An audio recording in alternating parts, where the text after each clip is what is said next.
जब भी Saint Thomas का नाम आता है ना, तो सबसे पहले जहन में शक आता है।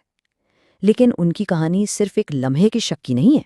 नहीं, ये तो एक ऐसे शख्स की कहानी है जिसका ईमान उसे दुनिया के दूसरे कोने तक ले गया और जिसकी मिराज आज भी जिंदा है। जी हाँ, यही वो अल्फाज हैं जो सदियों से थॉमस की पहचान बन गए हैं। ये एक ऐसा लम्हा है जो दिखाता है कि इंसानी शक कितना गहरा हो सकता है, यहाँ तक कि उन लोगों में भी जो मौजिज़ात के सबसे करीब थे। यही तो वो सवाल है जो हमें उनके सफ़र के दिल में ले जाता है।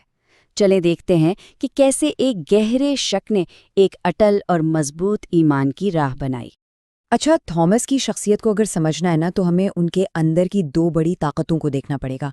एक तरफ तो थी उनकी ज़बरदस्त वफादारी और दूसरी तरफ था उनका हकीकत पसंद शक। और ये बड़ी दिलचस्प बात है कि उनका यूनानी नाम डिडमस था, जिसका मतलब है जुड़वां। रूहानी तौर पर ये नाम उनके अंदर की उसी कश्मकश की अलामत बन गया। मतलब एक तरफ वो अक्ल जो सबूत मांग रही थी और दूसरी तरफ वो दिल था जो ईमान लाने के लिए बेचैन था। ये एक ऐसी कश्मकश है जिससे शायद हम सब कभी न कभी गुजरते हैं। और ये जो दुई है ना, ये उनके किरदार में बहुत साफ नजर आती हैं। एक मौके पर जब यस्सु की जान को खतरा था, तो यही थॉमस थे जिन्होंने बड़ी बहादुरी से कहा, आओ हम भी उसके साथ मरने चलें। सोचें, ये कितनी बड़ी वफादारी और हिम्मत की बात है।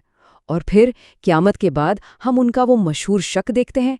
यही तज़ाद तो है जो इनके किरदार को इतना हकीकी और रिलेटेबल बनाता है।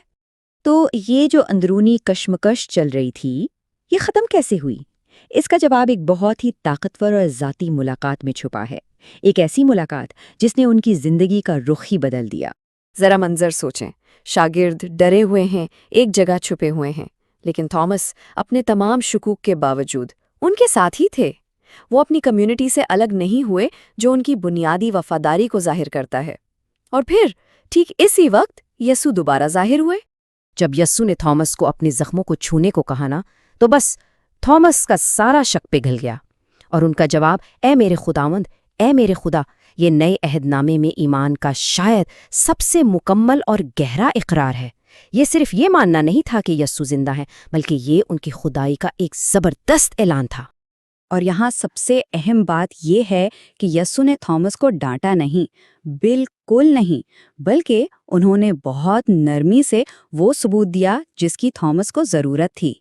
ये वाकया हमें खुदाई सब्र और हमारी इंसानी कमज़ोरियों के लिए हमदर्दी के बारे में बहुत कुछ सिखाता है। अब इसी पक्के ईमान ने थॉमस को एक ऐसे मिशन पर भेजा जिसका कोई तसव्वुर भी नहीं कर सकता था। चलें, अब उनकी जिंदगी के अगले बाब की तरफ बढ़ते हैं।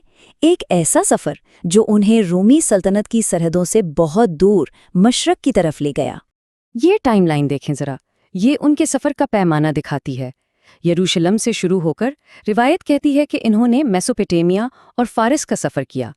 इस ज़माने में ना रोमी सल्तनत और हिंदुस्तान के बीच मसालों के पुराने तिजारती रास्ते मौजूद थे, और बहुत मुमकिन है कि इन्हीं रास्तों पर चलते हुए वो तकरीबन 52 ईस्वी में हिंदुस्तान के मालाबार साहिल पर पहुंचे। सोचें, इस ज़माने में ये कितना लंबा और ख़तरनाक सफ़र रहा होगा। वो शख्स जो कभी देखने पर यकीन रखता था, अब एक अनदेखे यकीन के लिए हज़ारों मील का सफ़र कर रहा था। और हिंदुस्तान में उनका काम कोई मुख्तसर दौरा नहीं था, बिल्कुल नहीं, बल्कि उन्होंने एक ऐसी मीरास की बुनियाद रखी जो आज 2000 साल बाद भी जिंदा है। रवायत ये बताती है कि उन्होंने केरला के इलाके में 7 कलीसियाएं यानी मसीही बरादरियां कायम की। ये एजारा पिकिल या थॉमस की 7 कलीसियाओं के नाम से आज भी मशहूर हैं और हिंदुस्तान में मसीहियत की कदीम जड़ों की एक बहुत ताकतवर अलामत है। हिंदुस्तान में इनका मिशन आसान नहीं था, चैलेंजेस से भरा हुआ था। उन्होंने साहिल पर जो पुरानी यहूदी बस्तियां थीं, वहां से तबलीग शुरू की, जो उनके लिए कुदरती शुरुआत थी। रिवायात बताती हैं कि उन्होंने बीमारों को ठीक करने जैसे मौज़े भी दिखाए, जिससे मकामी लोग बहुत मुतासिर हुए। लेकिन साथ ही उन्हें मकामी मजहबी हुक्काम की तरफ से सख्त मुखालफत का भी सामना करना पड़ा।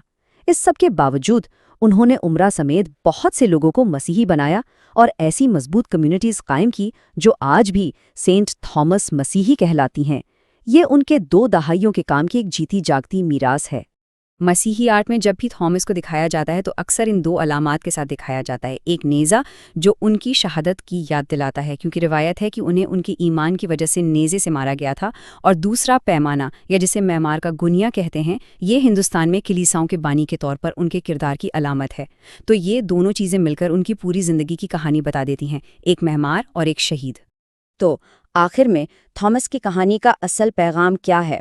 یہ صرف ایک تاریخی قصہ نہیں ہے، اس سے کہیں بڑھ کر ہے، اس کا ایک گہرا روحانی اور مذہبی مطلب ہے۔ دیکھیں، کلیسیا کے جو ابتدائی مفکرین تھے انہوں نے تھامس کے شک کو کبھی کمزوری نہیں سمجھا۔ سینٹ آگسٹین جیسے لوگوں کا تو یہ ماننا تھا کہ تھامس کا شک ایک خدائی منصوبہ تھا تاکہ آنے والی نسلوں کا ایمان اور بھی مضبوط ہو سکے، اور سینٹ گریگری عظیم نے کہا کہ تھامس کے چھونے نے صرف اسے شفا نہیں دی بلکہ ہم سب کے اندر شک کے زخم کو بھی بھر دیا۔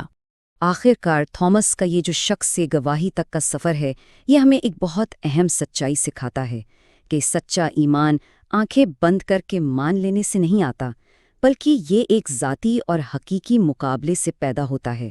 ان کا شک ایک زیادہ بامانی ایمان کا پیش خیمہ بن گیا۔ تو ہم اس تجزیے کو اسی سوال کے ساتھ ختم کرتے ہیں۔ سینٹ تھامس کی زندگی ہمیں چیلنج کرتی ہے کہ ہم شک کے کردار پر دوبارہ سوچیں۔ کیا مخلصانہ شک واقعی ایمان کی کمزوری ہے، یا پھر یہ اس کی گہری سچائیوں تک پہنچنے کا ایک راستہ ہے؟